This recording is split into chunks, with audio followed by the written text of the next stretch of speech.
आज स्टार्टअप की दुनिया जो मूलतः साइंस और टेक्नोलॉजी से जुड़ी हुई है, उसमें यूनिकॉर्न की संख्या में आज हम दुनिया में तीसरे नंबर पर पहुंच गए हैं। आदरणीय सभापति जी, आज ये देश गर्व करेगा कि सर्वाधिक पेटेंट इनोवेशन और दुनिया के बाजार में टिकता है पेटेंट, ये सबसे अधिक पेटेंट रजिस्टर करने में आज मेरे देश के नौजवान आगे आ रहे हैं। आदरणीय सभापति जी, आधार की ताकत क्या होती है वो हमारी सरकार ने आके दिखा दिया है।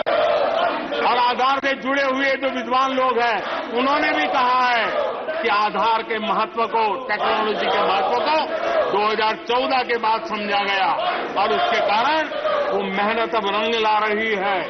हमने देखा है कोविड के काल में कोविन प्लेटफॉर्म 200 करोड़ वैक्सीनेशन और सर्टिफिकेट कोविन का आपके मोबाइल पर विदिन ए सेकंड आ जाता है।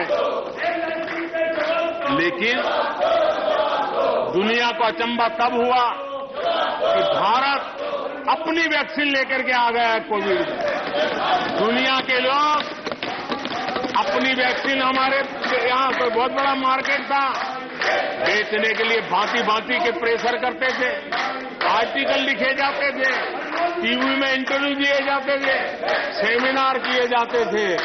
इतना ही नहीं, मेरे देश के वैज्ञानिकों को बदनाम करने के लिए, उनको नीचा दिखाने के लिए कल तक प्रयास चले, कल तक प्रयास चले, कल तक प्रयास चले।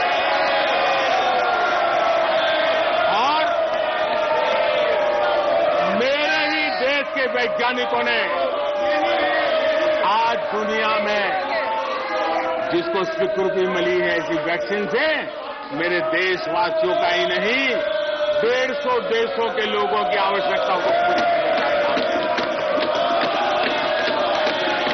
ये विज्ञान के विरोधी लोग, ये टेक्नोलॉजी के विरोधी लोग।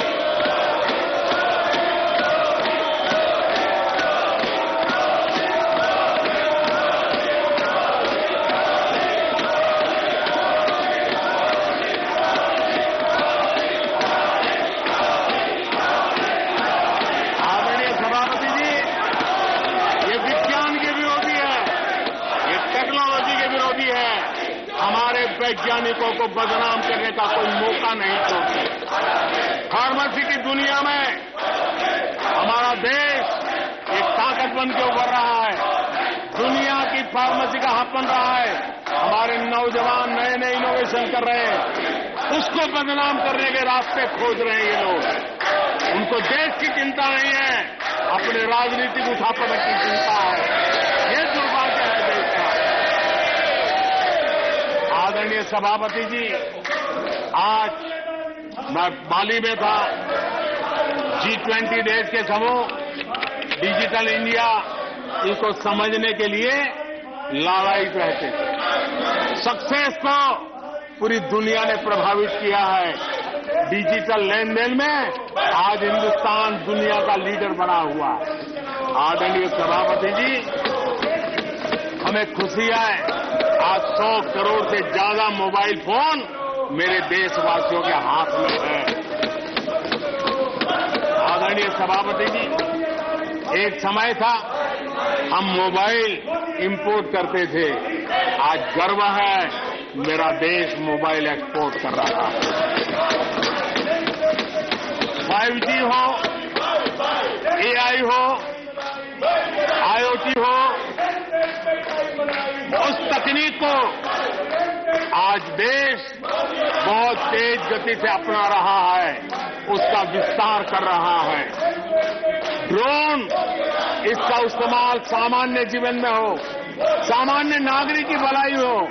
हमने पॉलिसी में वो बदलाव किया और दवाइयां दूर सुदूर इलाकों में ड्रोन से पहुंचाने का काम आज मेरे देश में हो रहा है। साइंस और टेक्नोलॉजी के महत्व को आज खेत में मेरा किसान ड्रोन की ट्रेनिंग लेकर के खेती में ड्रोन का क्या उपयोग हो, आज मेरे गांव में दिखाई दे रहा है।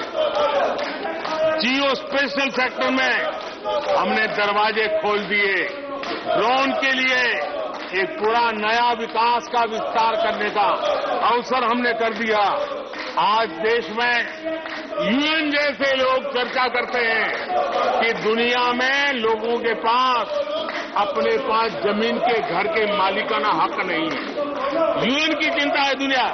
भारत ने ड्रोन की मदद से, स्वामित्व योजना से गांव में, घरों में उसका नक्शा और मालिकी हक देने का काम किया है।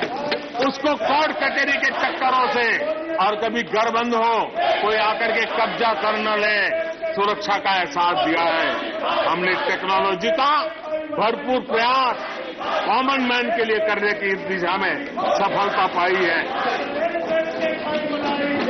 आज देश टेक्नोलॉजी के क्षेत्र में आधुनिक विकसित भारत के सपने में उसका महात्मा है और इसलिए ह्यूमन रिसोर्स डेवलपमेंट, इनोवेशन, इसका महात्मा बहुत है। और इसलिए दुनिया की एकमात्र फॉरेंसिक साइंस यूनिवर्सिटी हमारे देश में है।